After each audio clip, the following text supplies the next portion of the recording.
All right, Shalom Israel, with the Israelite School Universal Practical Knowledge, started at 1 West 125th Street, Harlem, New York, under Command General Yohana. We're not affiliated with any of the Israelite group, any Christian organization. We're gonna get right into it. All right, Akim, Wafi. All right, and Shalom Yahweh Hashem Yashab Thumb to the brothers, and Shalom Yahweh Shemar Elathan Bashem Yahushua to the sisters. We all know what time it is. All right, it's the Lashawan Qadash class. A very important class to attend. How important it is to learn this language. This is a part of our culture. This is a part of our heritage. This is a part of the traditions that the Lord left for us to keep. All right. Do not slack in learning this Hebrew. I'll say again, especially for your officers out there. I got two officers in class tonight, and I want your officers to know that you cannot be a priest and not know the Hebrew. I pray y'all understand. All right. For brothers that have taken this officer's test, y'all understand if you see the test, all right, and maybe one day y'all brothers may, whoever have not seen it, Hebrew is important to know and learn. You cannot not know Hebrew and be a priest. You have to know the Lashawan Qadash. You have to know the Hebrew language. You have to know how to read it. You have to know how to write it, right? And of course, you have to know how to speak it. Right? It's part of being in the truth.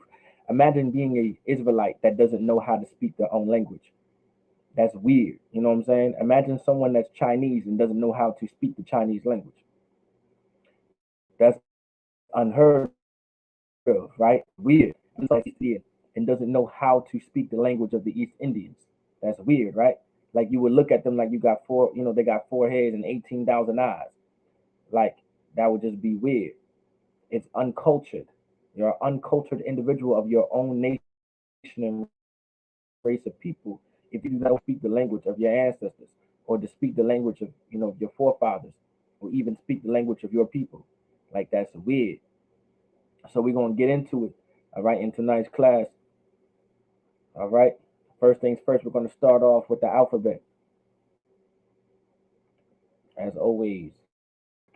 All right, the alphabet is something that you want to. All right. So you have so first you got your I. You have your I in the Syrian, then you have your I in the ancient. Next is you have your Ba. You have your Ba, then you have your Ba in the ancient. Next is you have your Ga. You have your Ga in the Assyrian, then you have your Ga in the ancient. Next you have your Da.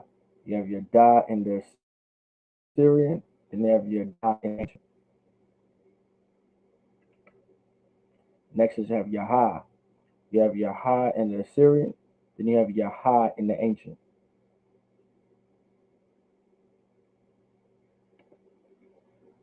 Next is you have your Wa. You have your Wa in the Assyrian, then you have your Wa in the ancient. Next is you have your Za. You have your Za in the Assyrian, then you have your Za in the ancient.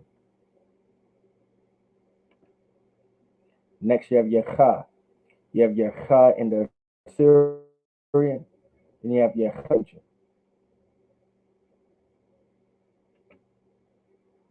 Next you have your Ta. You have your Ta in the Assyrian, then you have your Ta in the ancient. Next you have your Ya. You have your Ya in the Assyrian, Ya in the ancient. Next you have your Ka. You have your Ka in the Assyrian, and you have your Ka in the ancient. Now, another point that I wanna hit. Make sure you guys are studying the Assyrian. All right, you want to study the Assyrian. Not can lack when it comes to that Assyrian script. You want to know and study and read the Assyrian. Most of our records are now written in the Assyrian script. Also, any brother and sister attending class, don't forget to put your name, city, and state. Also, don't forget to share this class. You can share this friends, your family, your brother, your sister. Share this class. Share it like clockwork. All right. Some of y'all brothers and sisters in the world, y'all want to share blunts and pass blunts around, but y'all can't share a class. Listen, share these classes. All right. So you want to study, you want to read this. Most of our records are now written in the Assyrian script. So you want to get very familiar with the Assyrian. All right. Don't slack on the Assyrian. I understand the ancient might be easier to understand. It's more authentic. It's more cultural. It's more whatever the case, whatever the case may be. All right. I understand that Assyrian. All right. Study that Assyrian. No doubt. So you got your cut in the Syrian and you got your cut in the ancient. And now remember that arrow.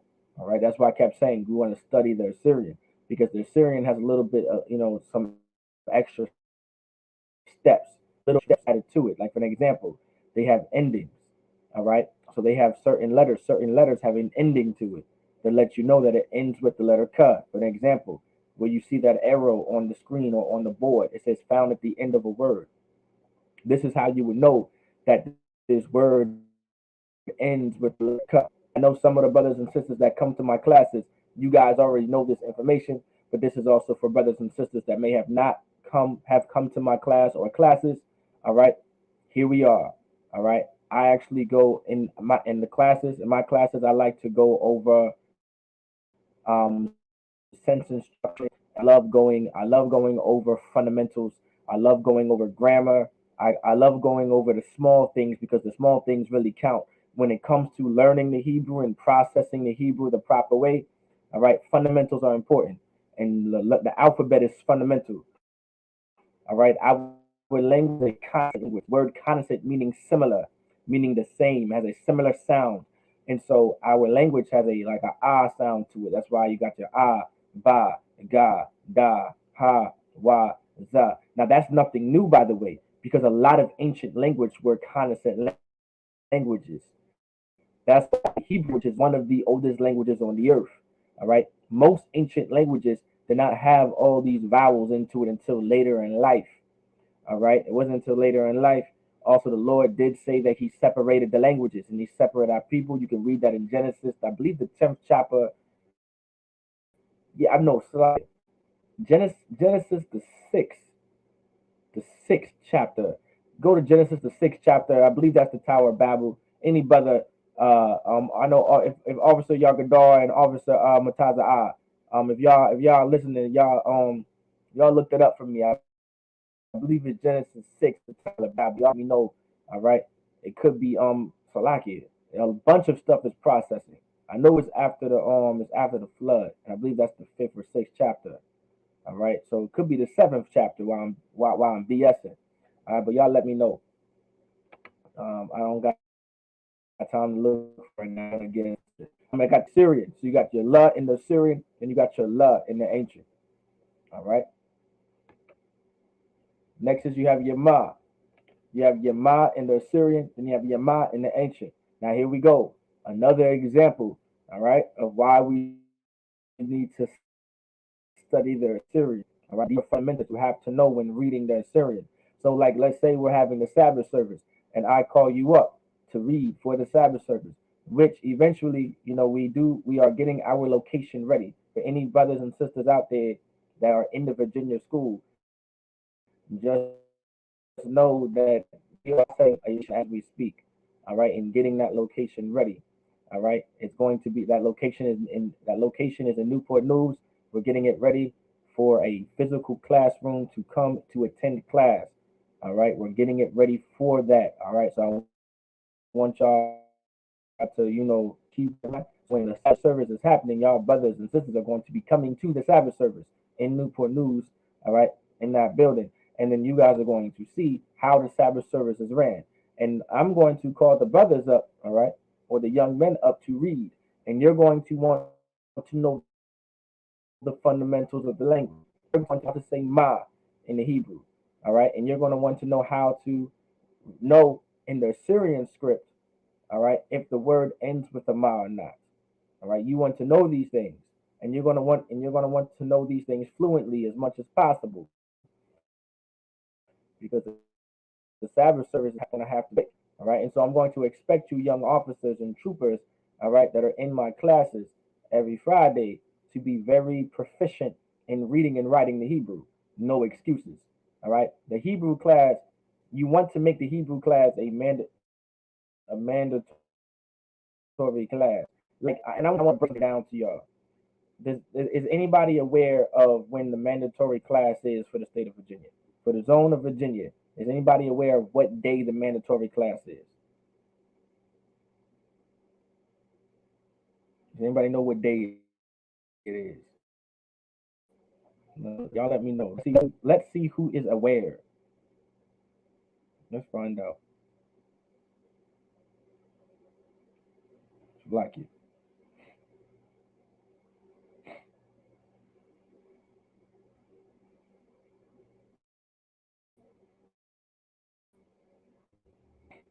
And God is Genesis 11. The water. Appreciate that out. And Wednesday, right? Wednesday is these classes. Now, if I may add, for some of y'all new brothers and sisters coming in, just because the Wednesday class is mandatory, all right? It's mandatory for the brothers, all right, and the officers and troopers to come in. So when we have questions, right, about the Bible, we can get them answered, right? Just in case, well, not just in case, so we can go out to camp and know what the hell to break down, or even when it comes, or even when it comes to us teaching maybe a class the next day or for next week. That's what these classes are for. Also, the spirit behind mandatory classes is so brothers can all come together. So eventually, those Wednesday classes we're all going to come together in Newport News, and there's going to be a class. All right, and we're going to listen to Captain Natazak Nashah break down the Bible, all this other type of things, and reading, etc., etc. That's what's going to happen, right? And that's what the spirit behind the Wednesday class is. Well, guess what? There's a spirit behind every class that you are to attend. All right, you want to have the spirit that every class is mandatory to attend. You want to make it mandatory that when you come to these classes, you're checking into these classes, name, city, and state. Just because Wednesday isn't the only class you show up to. All right. The spirit behind is every class is damn mandatory. I make sure I make it to every class. All right. I'm in all of your classes. If you teach a class, I'm in there. All right. I'm watching. All right. I might be slaving sometimes, but I'm definitely watching. All right. So just know, Officer Mataza, Officer Yakadar, just know that I'm watching. Just like Captain watched me plenty of times.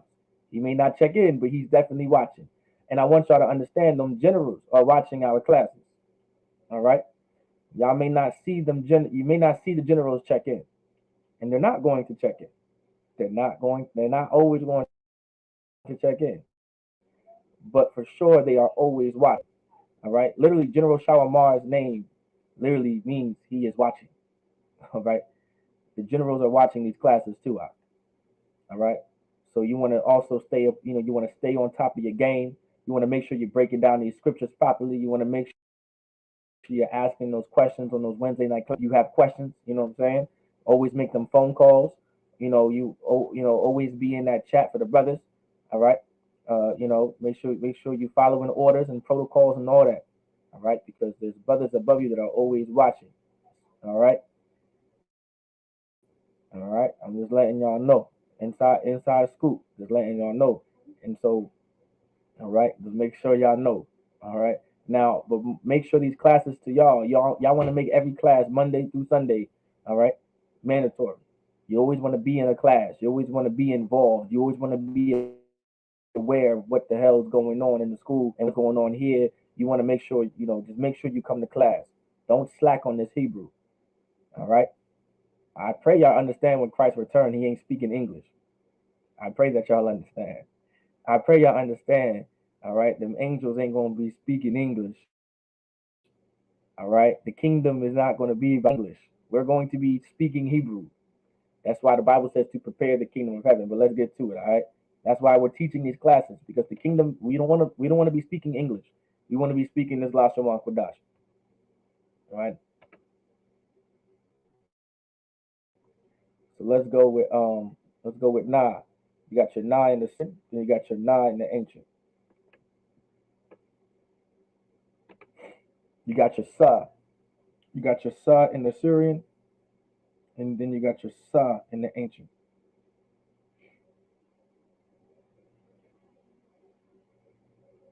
Camp will be in which one?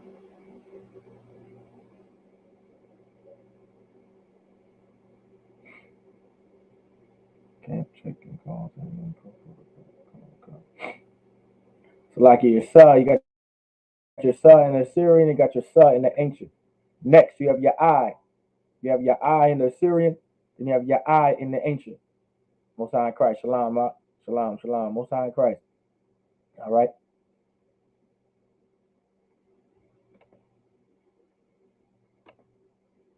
You got your Pa. You got your Pa. You got your Pa in the ancient. Also, another tip for y'all brothers out there. You know, Officer Yagadar, Officer Mataza, Trooper Call. All right. Any brother that's in class. All right. When it coming to class, it really coming to class is important. All right. Come to class. Coming to every class is important.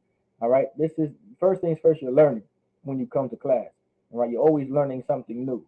All right. When you come to class, there has never been a time, never, Akim, never not come to a class and learn nothing. You understand that? I learn something every class I come to. All right. This is what makes the truth the truth. You're consistently learning. That's why Christ was teaching the disciples. The disciples were constantly learning and being taught how to be soldiers, how to look into them, how to prepare for the kingdom of heaven. Like that's what Christ was teaching the disciples. Coming to class will help you fight your demons. Coming to class will help you be more solid and and actually obtain the spirit of the Lord. All right, there's the spirit of the Lord. The spirit of the Lord can be easily listen. Y'all brothers coming into class, the spirit of the Lord is on y'all. But keep not coming to class and keep not fighting your demons. The Lord will take that spirit from you. And I pray y'all understand. That's a serious thing. All right. And I'm not joking either. It's real. The Lord will take his spirit from you. That's biblical like. The Lord will take his spirit from you because you want to be in the world or something, or you don't want to listen to him, or you don't want to keep his commandments. The Lord is going to take the spirit from you. And it's very easy to identify, all right, when a brother loses the spirit of the Lord. It's very easy. He's not in the truth, of course, anymore. You know what I'm saying? You could tell because he's just not going to be back here. He's going to put fringes on his t-shirt.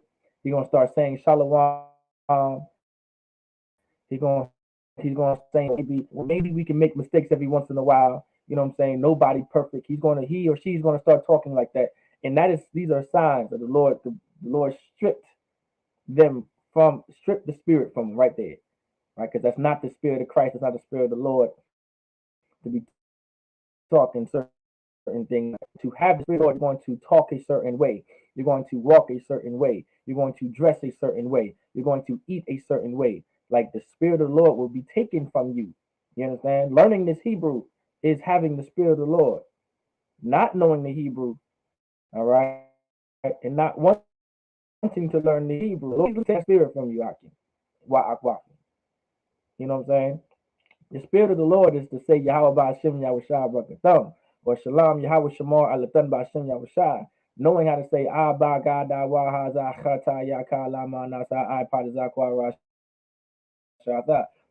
Like that's the Lord. Understand? So like I drowned it out a little bit. But that's just what it is. Y'all want to get into that vibe. All right. The Lord will take that spirit from you. All right. I believe it's in Psalms. I'm not gonna pull the scripture, but um all if Officer and Officer Yadar, if y'all want to go ahead and find the scripture in Psalms, I believe 55 or 50, where King David was saying, "Take not the spirit from me, take not thy Holy Spirit from me." All right, I'm paraphrasing, but if y'all want to find that for me and put it in the chat for the brothers and sisters, please do. But I gotta continue with that thing in the Bible, all right. That's the precept for somewhere in Psalms. All right, you got your pa in the Assyrian, and you got your pa in the ancient. Next, you got your tazah. You got your tazah in the Assyrian, then you got your tazah in the ancient. Next is you have your qua. Your qua in the Assyrian, then you got your qua in the ancient. Next is your ra. You got your ra in the Assyrian, then you got your ra in the ancient.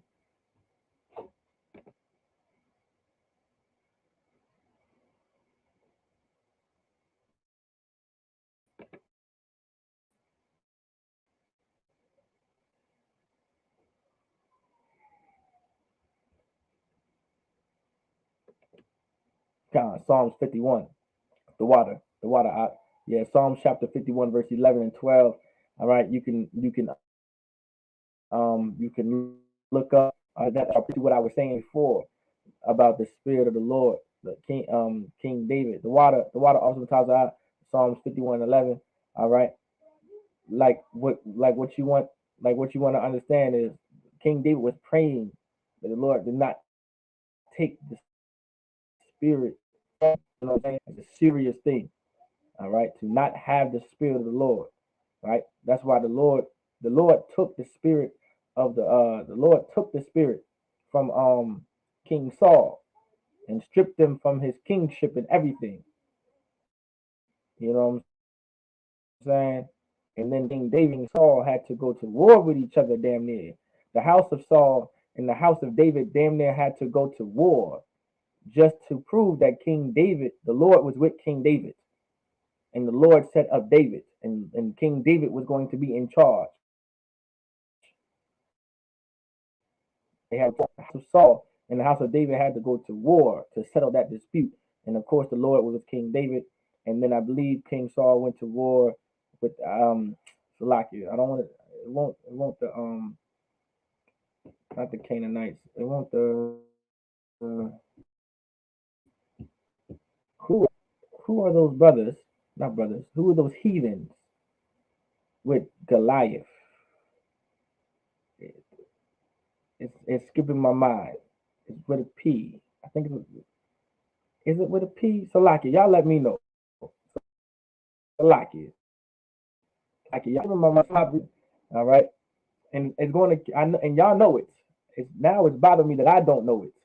It's slipping my mind. It's some nation, it was Goliath. I believe they also went to war again. All right. And then Saul was in battle. All right. And he got after that, when he got slayed in battle, the messenger went to King David and said how he's the one that killed King Saul, and King David told them brothers to kill that brother. It was a whole mess to it. But Shah, you got your Shah in the Syrian, and you got your Shah in the ancient. And then you have your Thah. You have your and you have Thah in the ancient.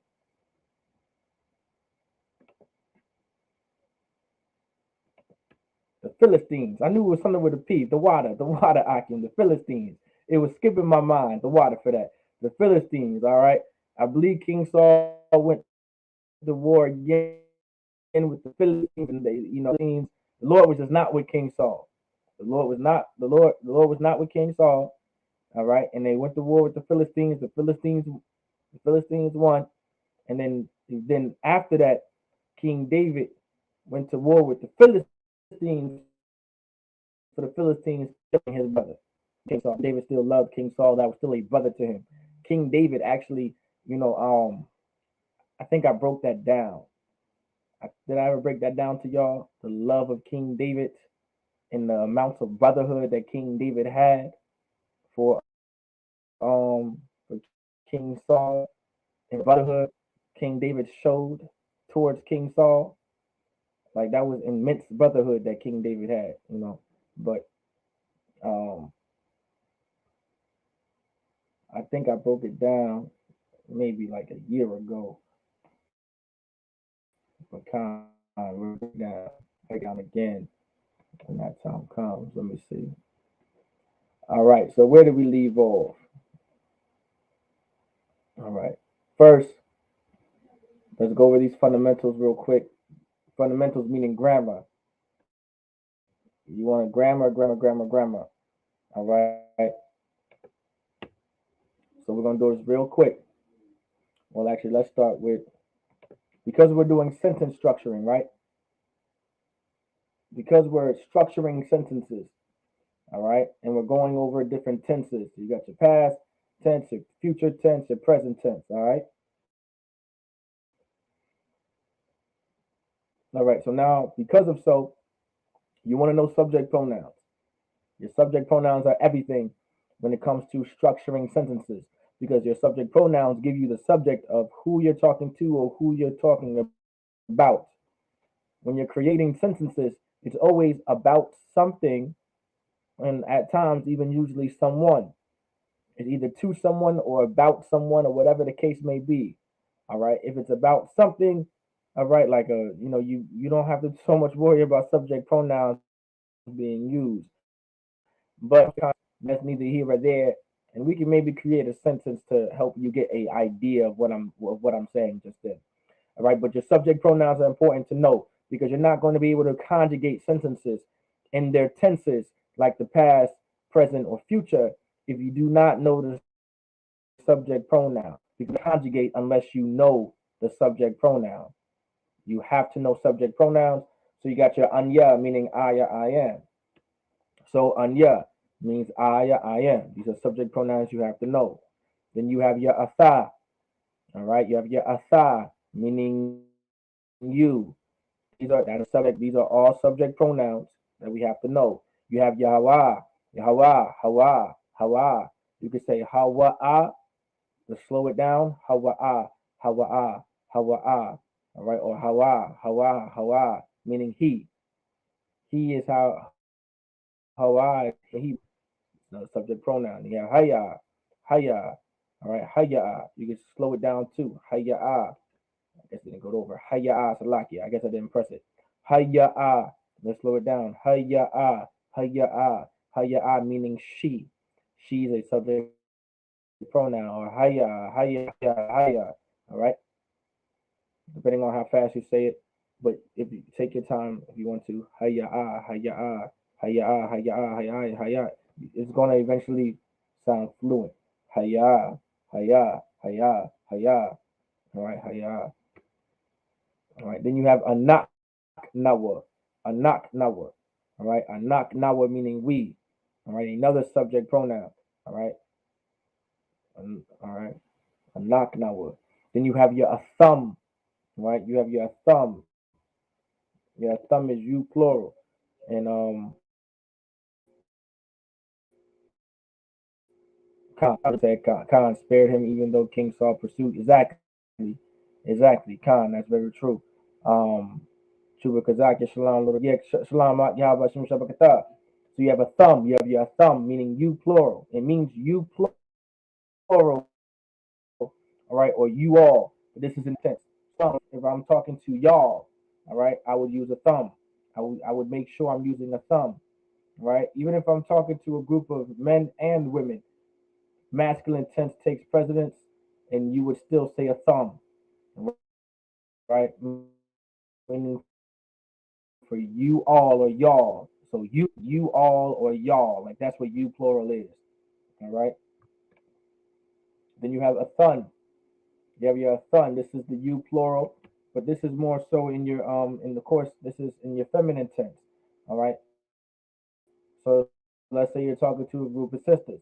All right. I'll make this example very easy. Let's say you're talking to a group of sisters. You would use a thun. Like if you were talking about like you sisters, man, and of course there's more than one sister.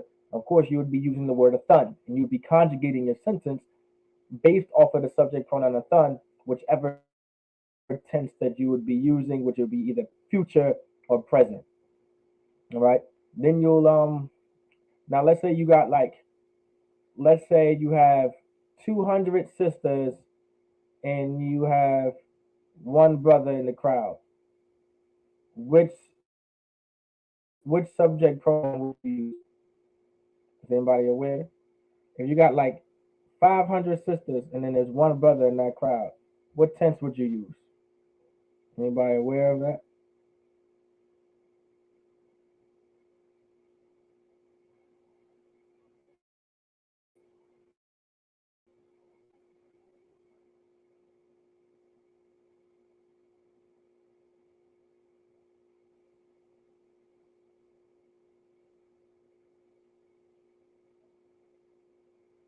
God, give also Yagadar a hand. It's a thumb. Because that way once again takes precedence. Doesn't matter how many sisters there are. It could be 18 million sisters and one brother in that crowd. If that one brother's in that crowd, you use a thumb. You're talking to everybody, all right? And when you're talking to everybody, regardless of gender, that masculine tense presence.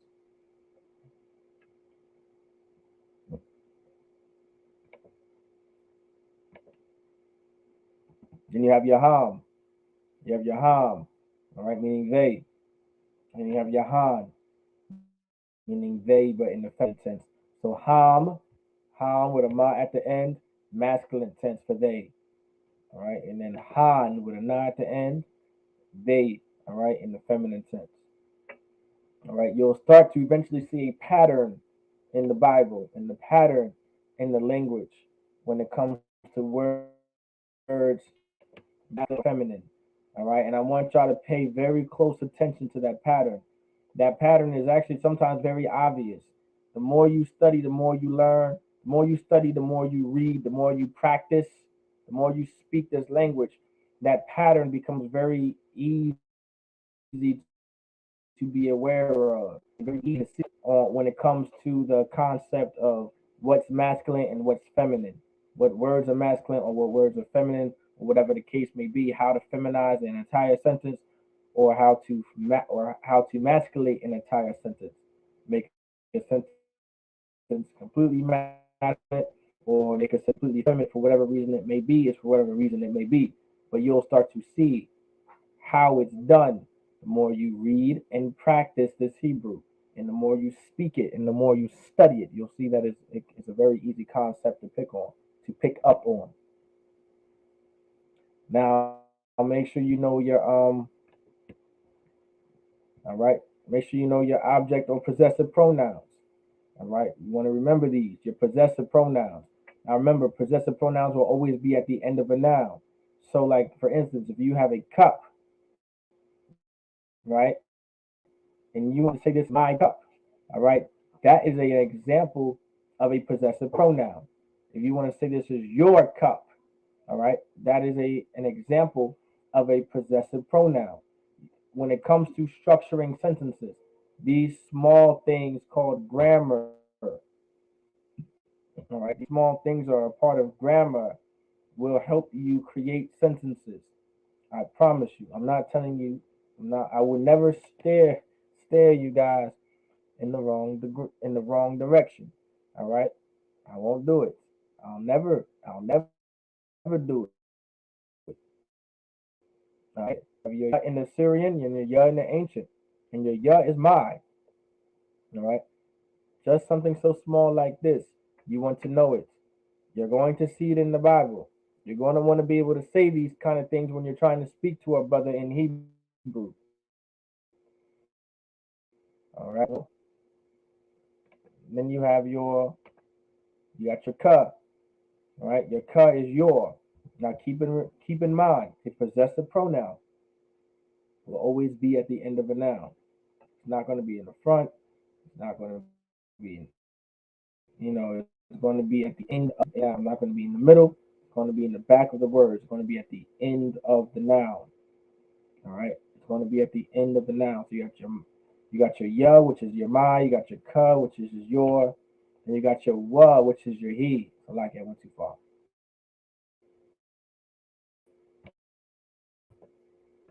You got your wa, which is your his. I did say he. I'm thinking subject pronoun. Your wa, which is his. All right, like his bike, his car, his wallet, his house, his keys. Does anybody know how to say key in Spanish? Anybody know how to say key in Spanish? Anybody remember me teaching that how to say key in Spanish?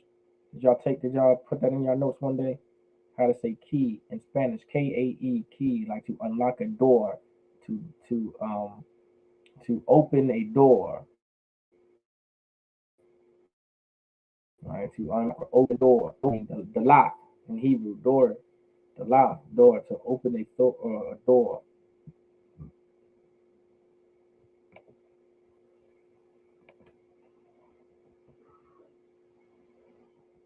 Next, you have Yahah. You have Yahah in the Syrian, you have Yahah in the ancient. Now, Yahah, her or hers. All right? Remember, these possessive pronouns are something important to hear and important to know, important to study.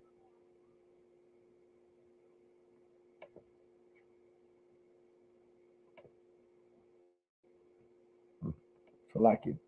Next, you have your Noah. Your Noah. And these are possessive pronouns. You're going to see Noah a lot. You're going to see Noah involved in verbs and nouns a lot when reading and studying and practicing this Hebrew. All right, but you want to know that they're different.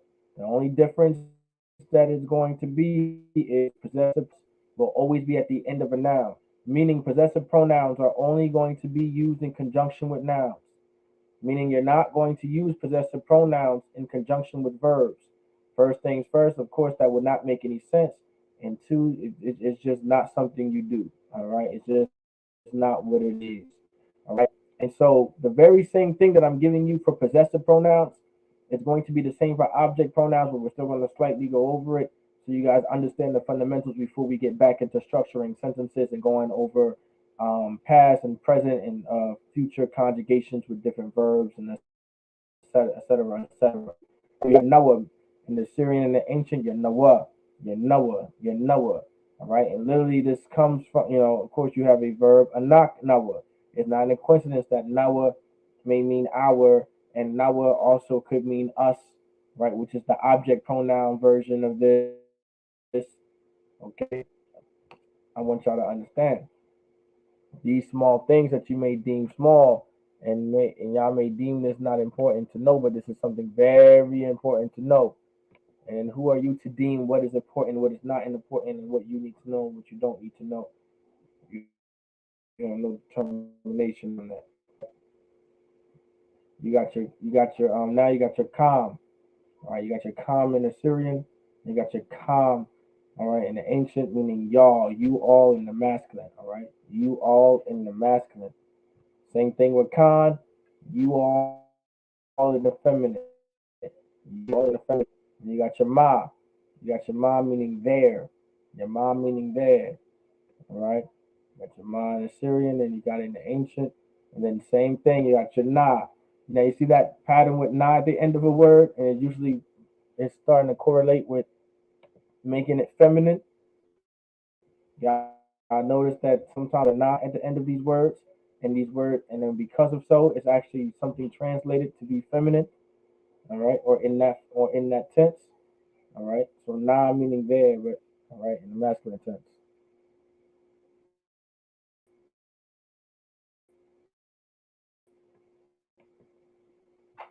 All right, next.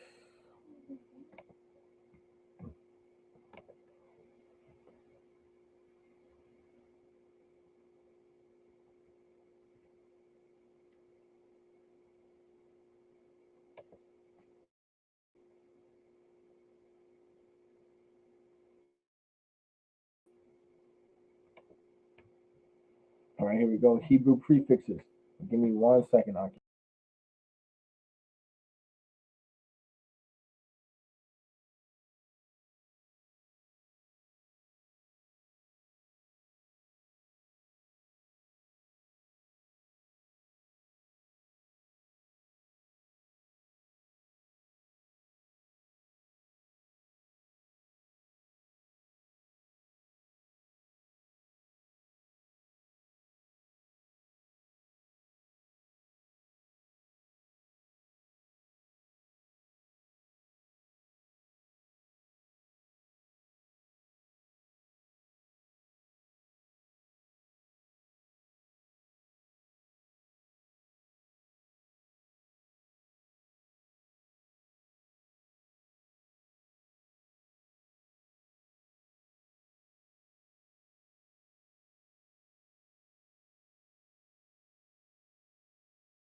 All right, Khan, Salaki, Salaki. All right, so you have Hebrew prefixes. All right, I left it on the screen just for a little bit, but let's break it down. Your prefixes are something that comes before a word. All right, it comes before it. Right, it's attached to the word, but it comes before it. So like your yeah, which is he, right, used in conjunction with verbs. You have your ha, meaning the. You have your ba, meaning in. You have your wa, meaning and. You have your I, meaning I or I am. That's usually with verb to as well. You have your the, meaning to or for. You have your ka, meaning like or as. You have your sha, meaning who, which, cause, or sake. And you have your ma, meaning from. All right. Now, why am I going over this? These are things that brothers and sisters like to leave out of their notes.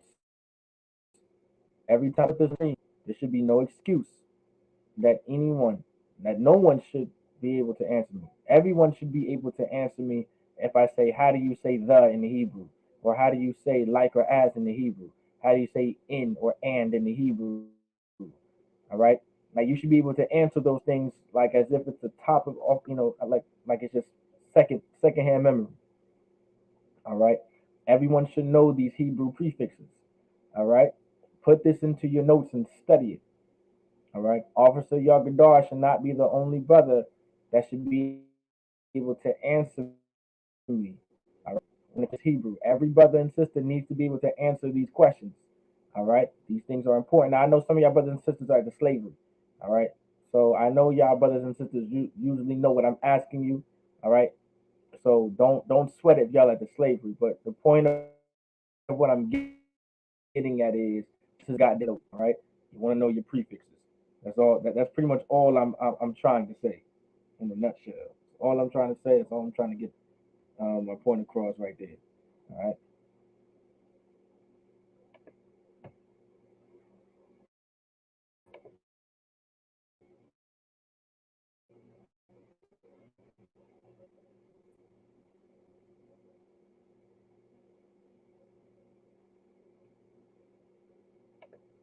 All right. Next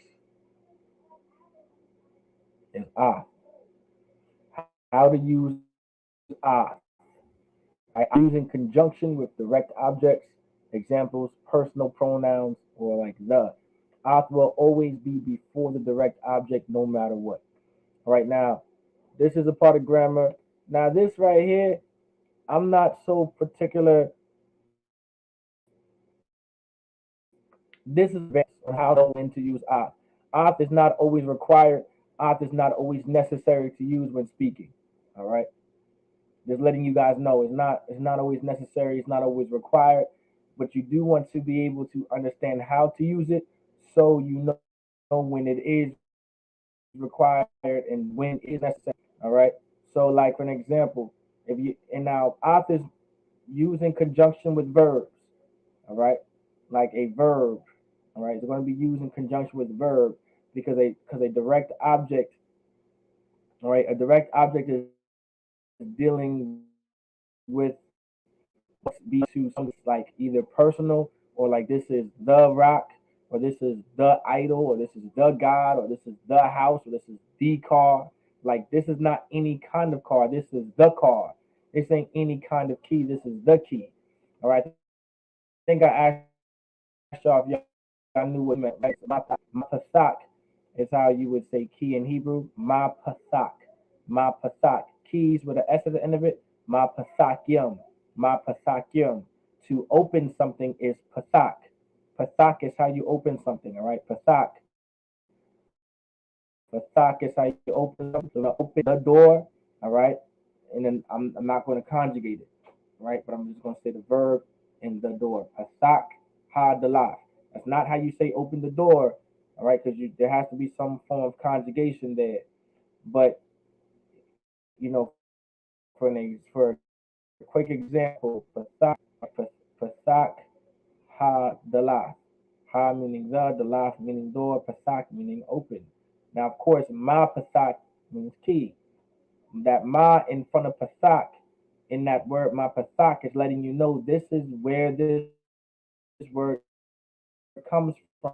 It comes from open because this is a this is a This is a an object that opens things. So my pathak. You see how our language is a very easy language to understand and learn. You see how simple that was? All right. We didn't, it was simple. Pathak, my pathak. Pathak meaning open, my pathak meaning keys. Or key, my pathak meaning key. Or ma pathakia meaning keys, meaning plural. Pathak meaning open, ma pathak meaning key, because a key can open something. That's why it's called right. That ma meaning from and pathak meaning open. It's from open. It's from the word open, because keys open things. Ma pathak. All right, but back to ah. All right, like say the door. All right. In some cases, this is not any kind of door. This is the door. And so because this door is open, you may want to put off in there to use it to let you know that this is the direct object. This is what the verb is going to. Once again, off is not always required. It's not always necessary, but you do want to know how to use it, when to use it, when it's necessary. All right. When it's lucky.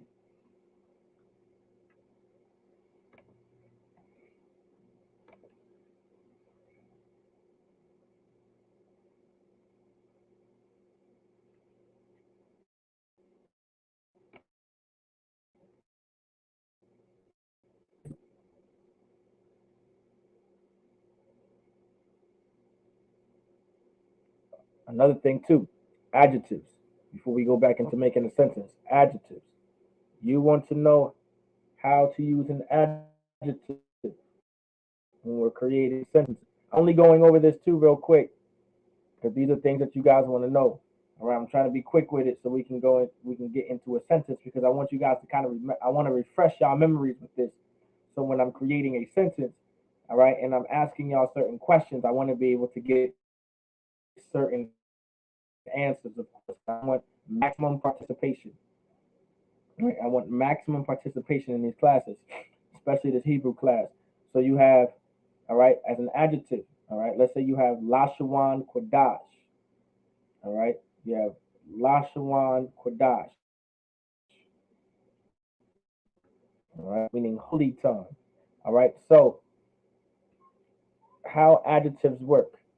Now you see we read Hebrew from right to left. Lashawan Qadash. If you see it in the bottom in the green, all right, you see Lashawan and you see Qadash.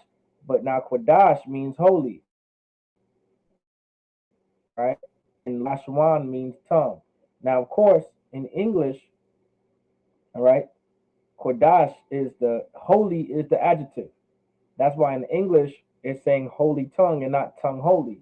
But in Hebrew, let's say if you read Hebrew in the English, it would say tongue holy.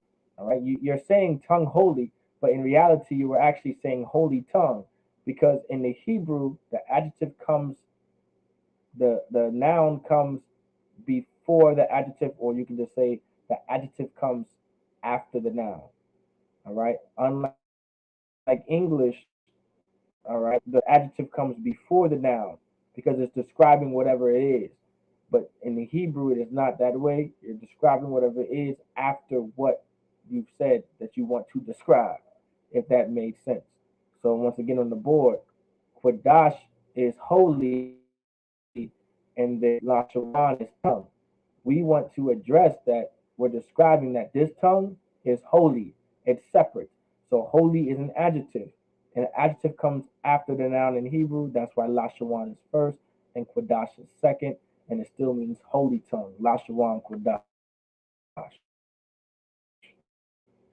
Right? And so, these are things, right, when it comes to learning the Hebrew.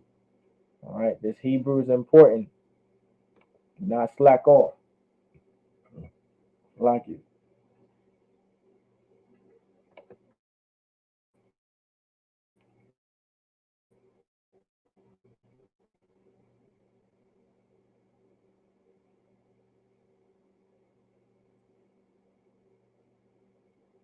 All right. So where we let so let's meet after camp after school. All right. Let's meet after camp after school. Now Karafium. All right. Kawarath. right? Quawarathium, a car, machana, which means camp, all right? Ha meaning the, Bayaf Saparium, Bayaf Saparium meaning school or house of books, right? Let's meet at camp at the school, Kawarathium, Akar, Machana, Habayaf Sapar, all right? Kawarathium, Akar, Machana, all right? Habayaf Saparium. Now, we're going to scratch the sentence and we're going to make a new. Does anyone have a sentence that they would like to know how to say? All right, give y'all the floor. Does anybody, does anybody want to have a sentence they want translated and want to be able to say maybe to the children or to their wives, whatever it is? All of this is going to be able to help you speak this language. If you want to say a certain favorite thing to your husband or to your rib or to your children, whatever, we can get it. We can break it down. We can look up what those words mean. If I do not know those words, but off the top of my head, all right. So we look up exactly how to say it. All right. Brotherhood is a weapon. Okay. What's on Christ? Brotherhood is a weapon. So that's a sentence. That's more so of a slogan than a sentence. All right. I thought there was going to be some connotation, and that's more a statement.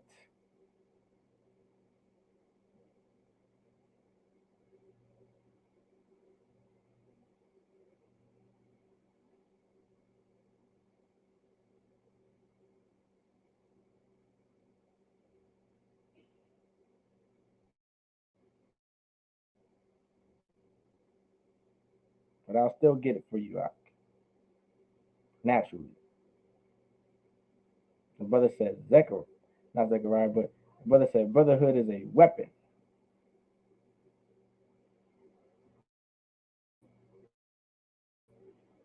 Anybody else get that for the brother too? We're gonna put it on the board.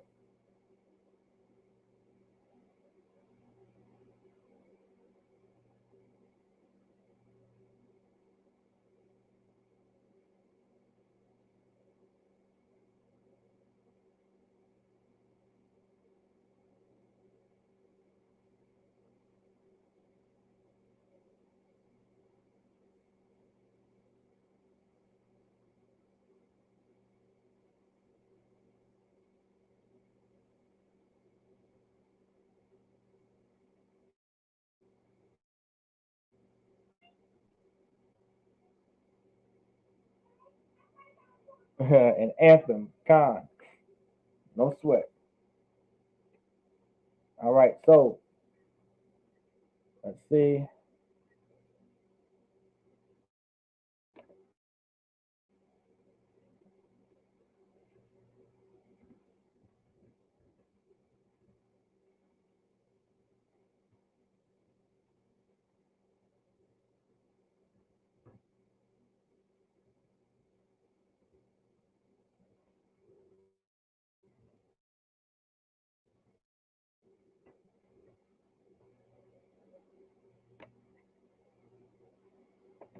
All right, so we're gonna get brotherhood is a weapon.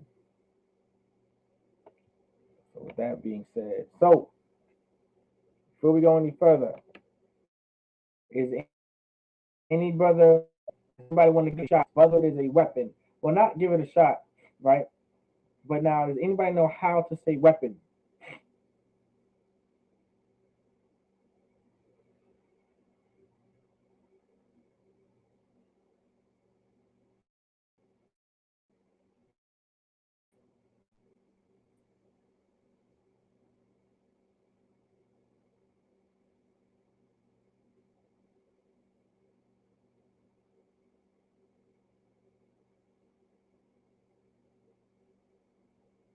All right, most on Christ, Zion. Zion is how you say weapon. Now, is anyone familiar on how to say brotherhood?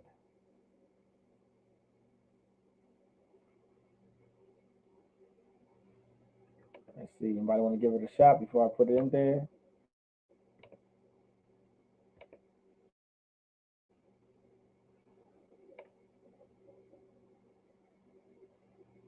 want to give it a shot. How to say brotherhood.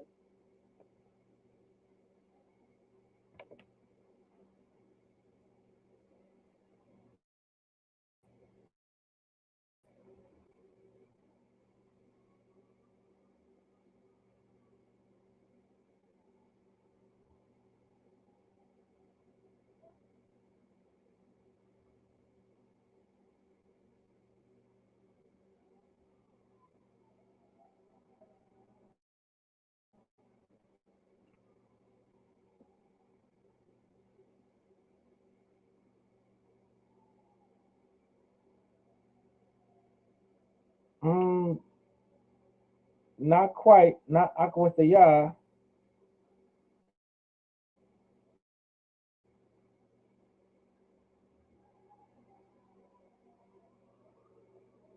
Not so much that. That was a good try though. That's pretty good. That was actually pretty good. So close. You don't have to add the yeah there.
Okay. Aqua Zayan. All right. Aqua Zayan is how you would say brotherhood weapon. All right. Aqua. It's like not aqua. Aqua Zayan. Aqua Zayan. Aqua Zayan. Brotherhood is a weapon. All right. Sisterhood is a weapon. All right. Sisterhood is a weapon. You can just say Aqua Zayan. All right. But Aqua, all right, translate to brotherhood. Aqua Zayan.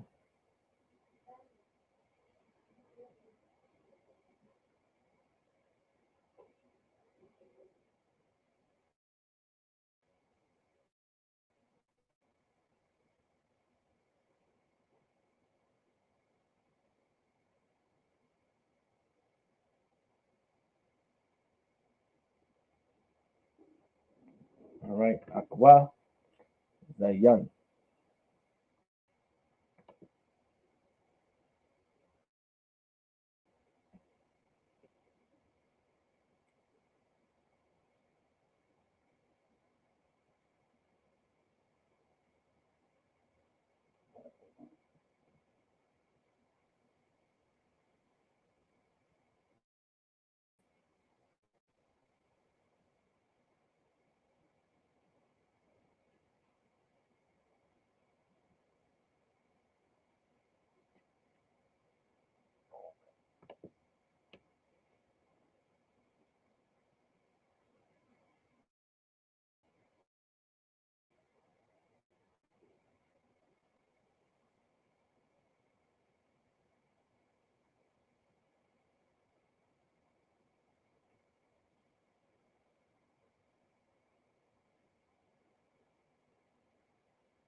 All right.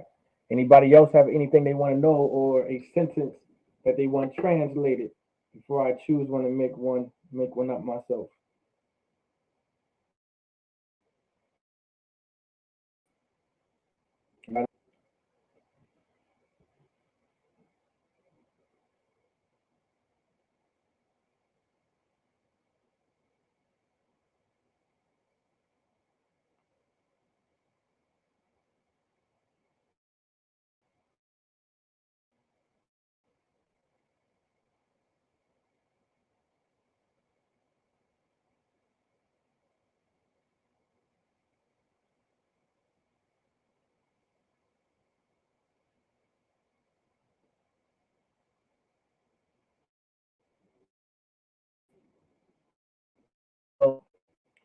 And Akwaf Zayan.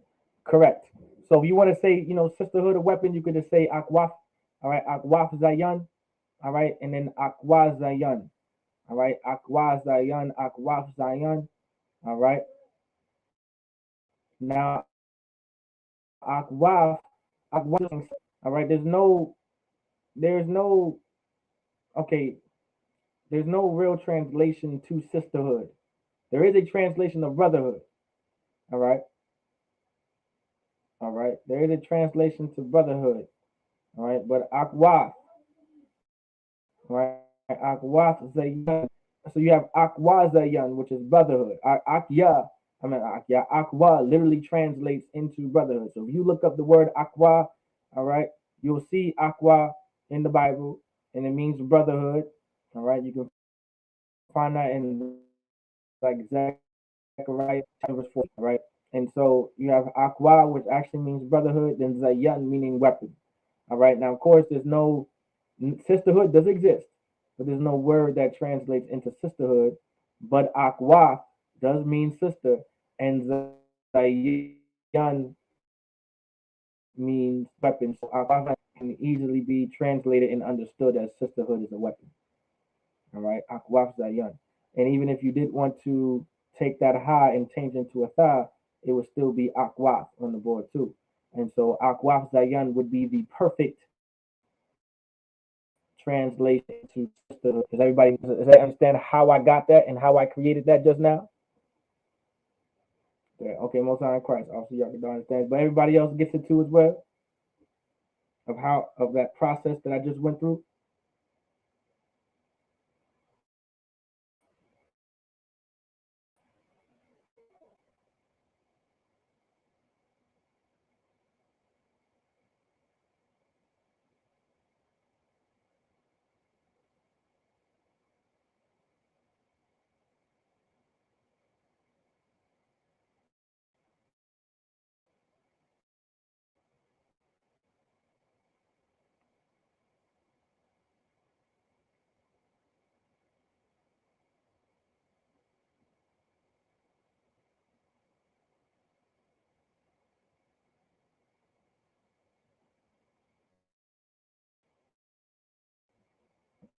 Okay, other brothers, let me know like can you kind of like let me know what you how okay, how can I say it?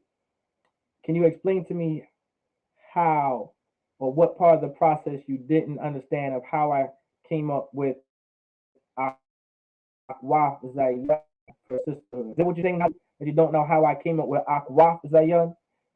Because I know you probably know how I came up with Akwa Zayan. Let me see. Maybe I can also find it for y'all too. So let me get it on the board for y'all.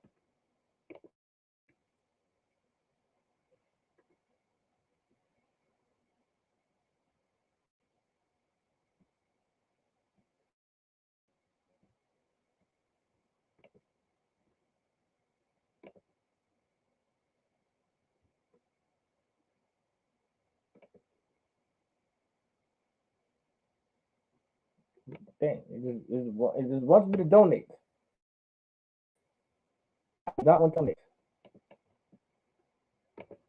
Remind me later. I did not want to donate. I did not want it to remind me either, but I guess that was the only way to. So where's Zechariah? Maybe that's Zechariah 11.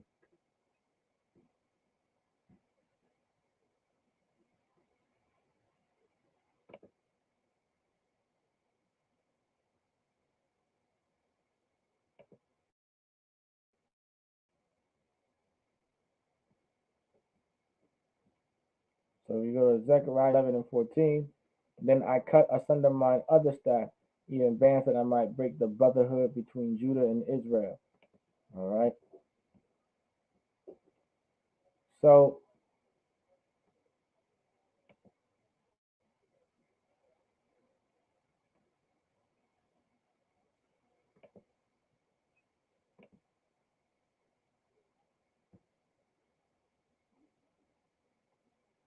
all right.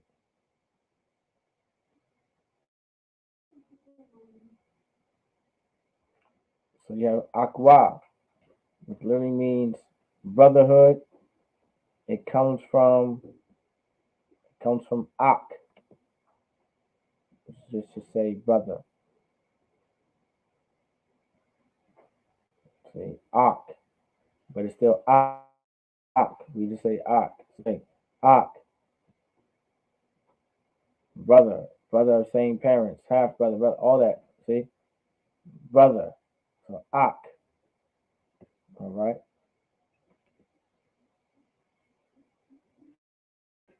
So when we go back to Akwa, when you see the Ak, then Wa, the high. Don't say Akwa, because Akwa would mean his brother. Akwa means brotherhood, right? Akwa means brotherhood, and Akwa would mean his brother. You pay attention to that and not say the wrong things.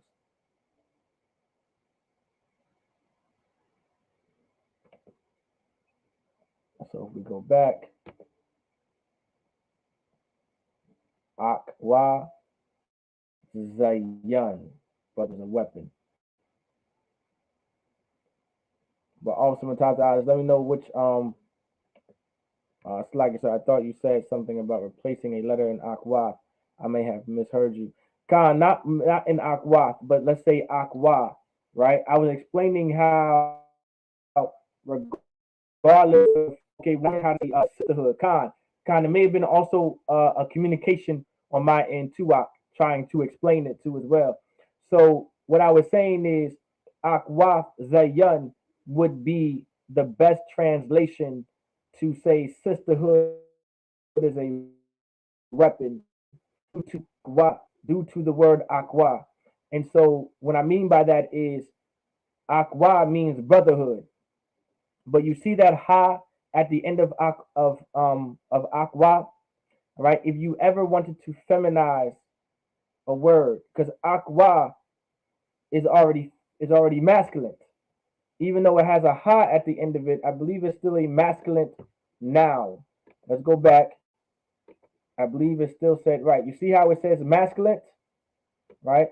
Now it's a masculine noun, but it has a ha, but it has a ha at the end of it, right?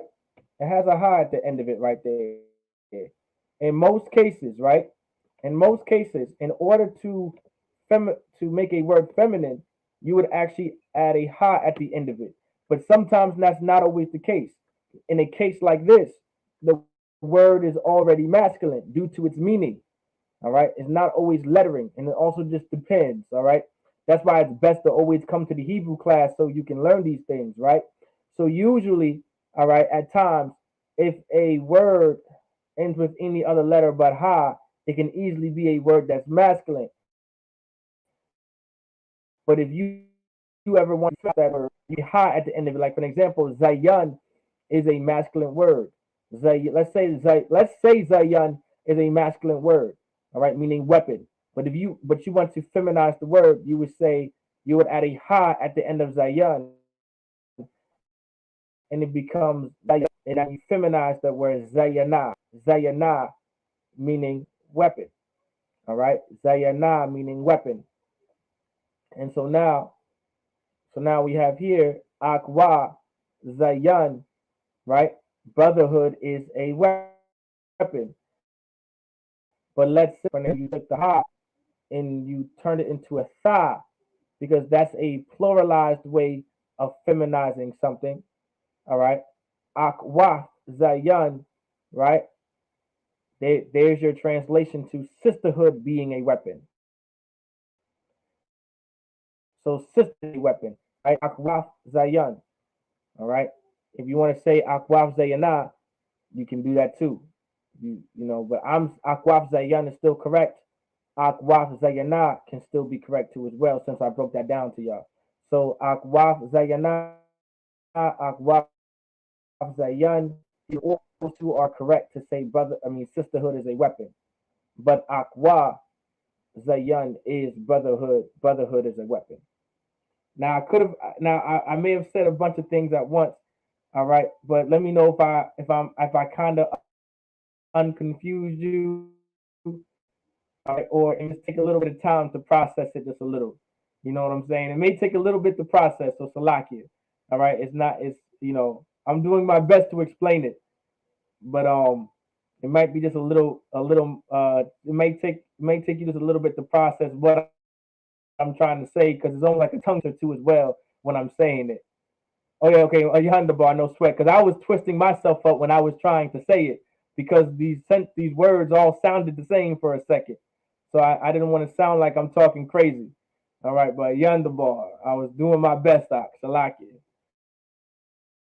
All right, I was doing my best. That's how you would say brotherhood is a weapon. Akwa zayan. Sisterhood is a weapon. Akwaf zayan or akwaf zayana. Sisterhood is a weapon. And now remember, sisterhood absolutely is a weapon. All right, Akwaf zayana or akwaf zayan. Sisterhood is a weapon. Absolutely it is. Brotherhood and sisterhood. All right, that's mandatory. Brotherhood and sisterhood is mandatory. Anybody else have a sentence that they want to create or have? I'm coming close up on the time. Any other brother has something that they want to know?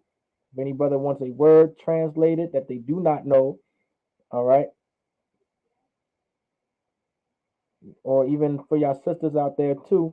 Like I said, this is the time I wanted to go over those fundamentals. Fundamentals I could talk to as well. Those fundamentals in that grammar. That grammar is something important. Salakia, are they two words or are they combined? Those are two separate words. So the sentence or the statement itself is brotherhood is a weapon. So technically, those are two separate words creating a sentence that means something. All right. So this is like a phrase that means something. So this is not so much a sentence. All right. This is more sort of like a phrase and it means brotherhood is a weapon. So akwazayan. All right. Even though you could say it's a sentence, but it's not really a sentence. It is a sentence, but it's a phrase. This is a sentence that is a phrase. All right. So those are two separate words meaning brotherhood is a weapon. All right. They look like two separate words because in Hebrew there is no translation for is and there is no translation for a. Those are implied. So that's why I'm saying that technically this is a sentence, but really a phrase. All right. It's a sentence because akwazayan is something that we can say and it's a sentence because brotherhood is a weapon. All right. Of course, English brotherhood weapon, brotherhood weapon, or it would if I say akwaf zayana or akwaf zayan, it would say sisterhood weapon. All right, if I directly translate it into the English, but because English has proper grammar, it would be saying brotherhood is a weapon in that it is implied. Right, there's certain words that our language just does not have, and they're usually implied, like is and a, and sometimes if. Those are words or of. Those are words sometimes implied. Not all the time. For sure, is and a are implied all the time. A word for if is of. I believe sometimes ma is put in. Is it ma? I believe sometimes ma is in place of, or sha is in place of at times. It just depends on how you're showing the sentence of words. All right, but for sure, is and a is implied. If we put ka between the two, would that mean brotherhood is like a weapon? That is true. Khan. So let's say if you put ka, right, let's Khan. If you put ka between the two, would that mean brotherhood is like a weapon? So you would put ka between the two, right? You would put ka with zayan. You put the ka in front of zayan.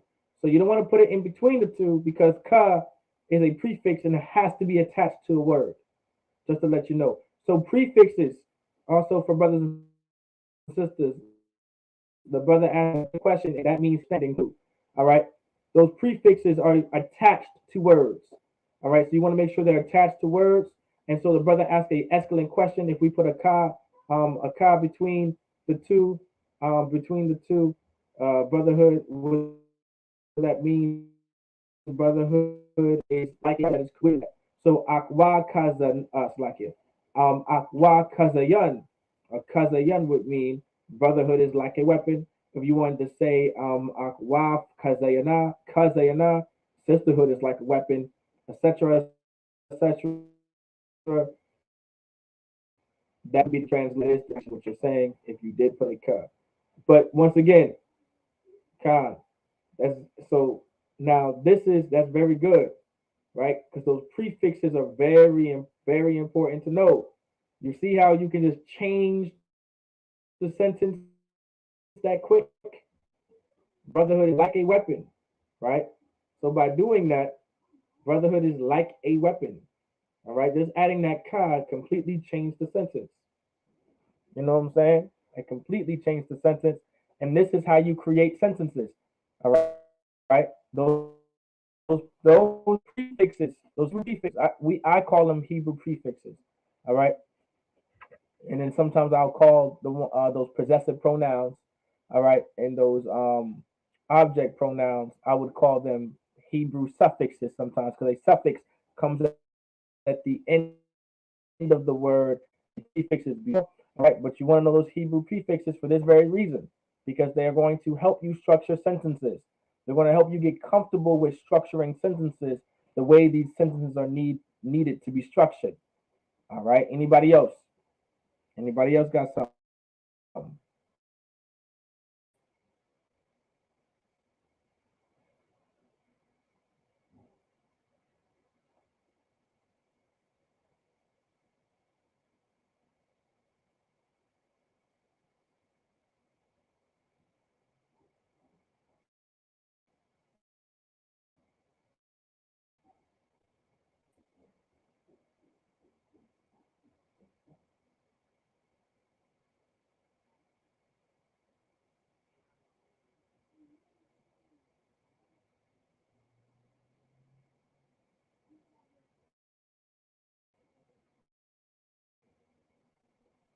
Like anybody else?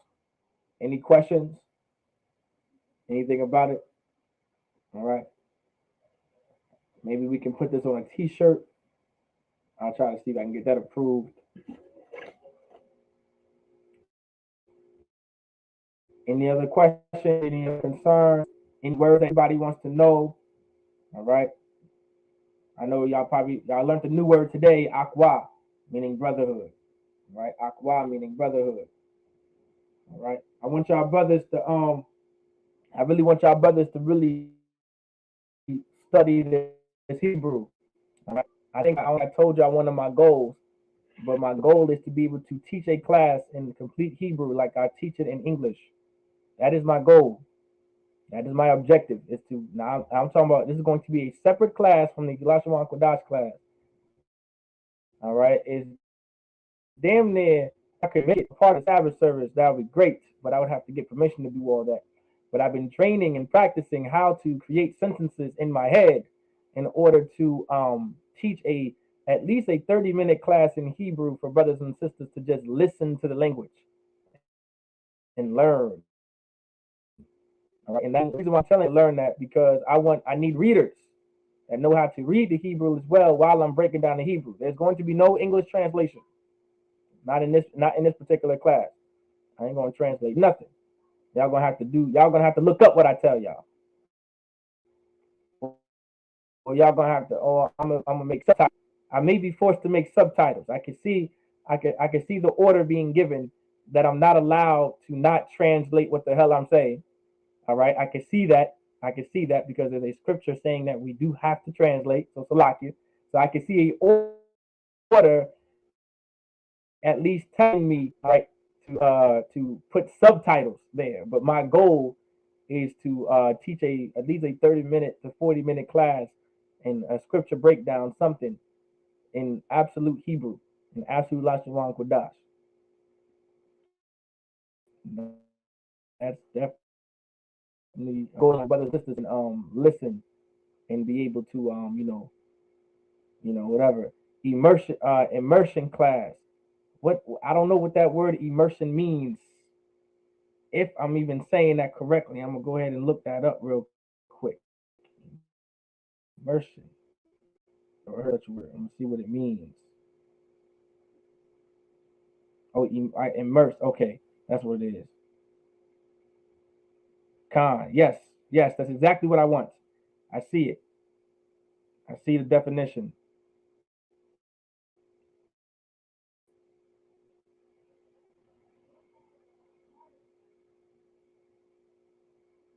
Right, an immersion class. That's exactly what yes, I like it. Instruction. If y'all didn't know, I didn't know what the word meant. All right, so like you. I didn't know what the word meant, what the brother used. And if any of y'all do not know, instruction based on extensive exposure to surroundings or conditions that are native or pertinent to the object of study. So yes, um, right, kind definitely would be kind. So it's an immersion class. That's something that's definitely be, like I said, it definitely would be. Oh, sorry, Christ. Yes. So that's the goal. So I'm gonna need y'all brothers to study that Hebrew. So when I ask y'all to come join me on this class on a Sunday or something, because it's probably when I'm going to be able to, probably the only day I'm going to be able to do it. I'm brothers to come and clutch and read for me while I speak in Hebrew, and hopefully maybe y'all say something in Hebrew too. You know, what I'm saying. We start talking in Hebrew. That's the spirit of the Lord right there, and now that might provoke other brothers and sisters one more well. I've also been trying to go the music route as well, and try to. I do have a few bars out there in Hebrew, but don't tell nobody. But and Captain Kataza actually has it in his repertoire. So can't lie to know. Stuck out of one. Can you send me the most 100? Yes, Khan, I can. Khan, I can. I can do that. I can definitely do that. But with that, Akim, Shalom, Yahweh Ba'Shem, Yahweh Shah, Brakathum to the brothers, all right? And Shalom, Yahweh Shah to the sisters.